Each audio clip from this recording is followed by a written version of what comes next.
Hi, in this video, I want to talk about how there is really no longer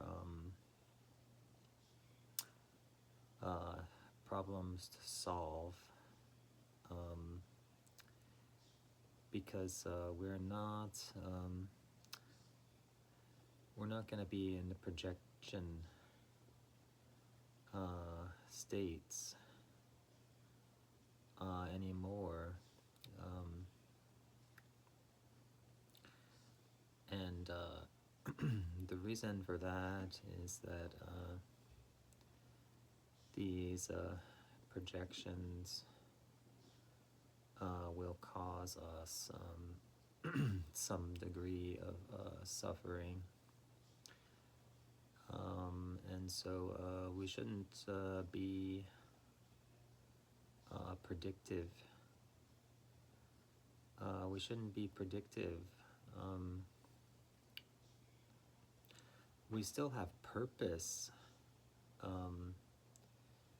and that purpose comes from this sort of enduring quality, which is the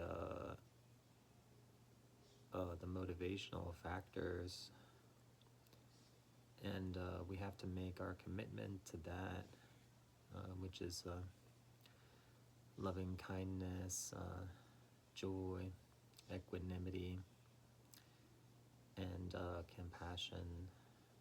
So these are called boundless states.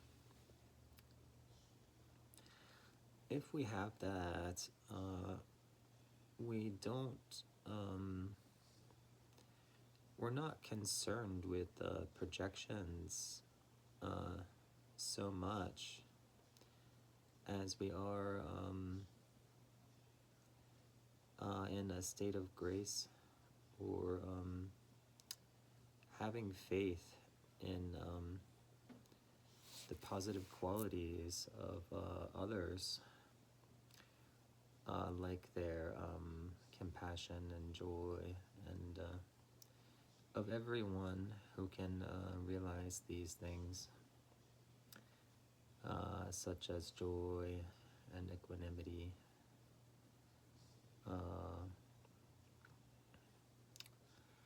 Then these projections are really superfluous. They aren't necessary.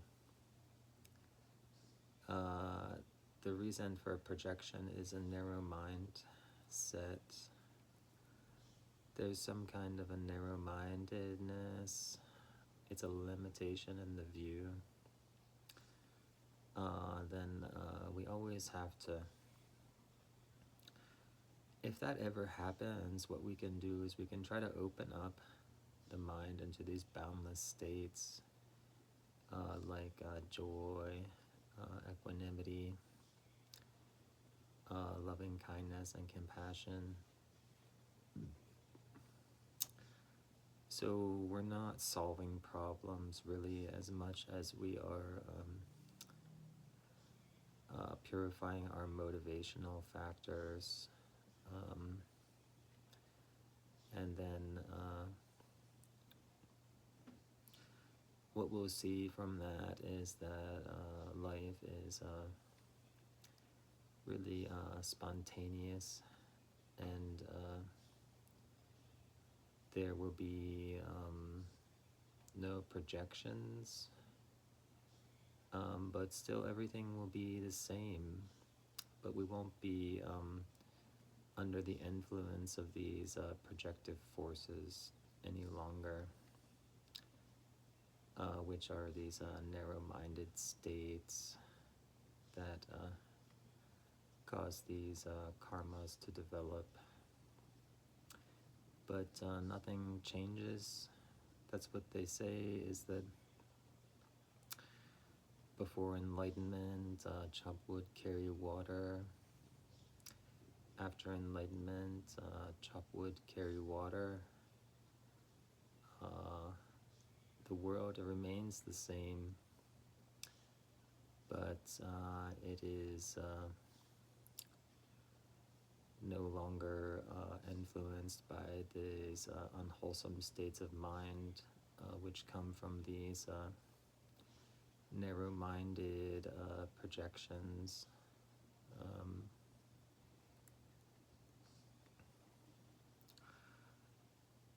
What we can say about this science is that even though they have these like equations or whatnot, they can be used in a different way, or not for prediction. That's what we can say. All of these things are not used for prediction, but we always have purpose. And that's the thing about it, is that purpose or a positive motivation has to never be replaced by this other mode of being, which is projective. Everything in our purpose can support or hold in a space of compassion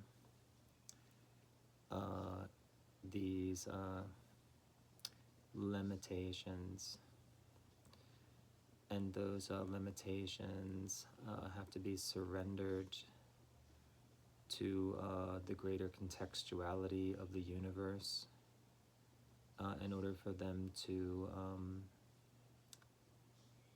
not cause suffering. So you have to let go of that. And if you let go of that projection, it's not going to cause any trouble. But what it will do is that it'll just alleviate the suffering of it. And when you offer it up to joy, when you offer it up to kindness and compassion and to equanimity, then you don't have to have these fears. And that's basically all that there is to it, is that you can let go of these fears.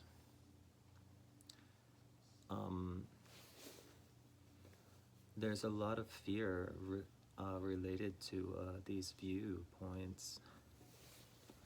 And so what ends up happening is that we have to understand that we have to surrender those viewpoints to that state of omniscience, because there is a state of omniscience there, and what is pure and motivation, and what is aware and good and true is already there. And so that's all there is to it. And then we're no longer solving problems. We are just in a state of grace, and that aesthetic quality will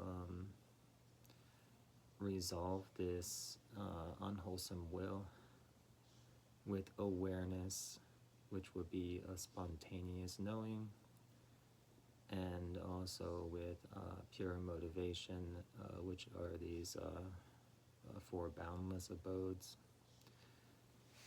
So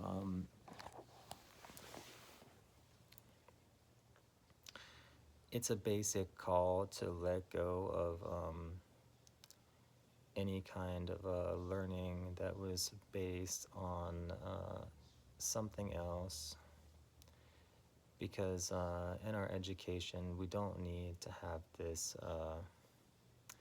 competitive viewpoint, and we don't need to have a self grasping motivation, because it will only become a hindrance. So the best thing is to let go of it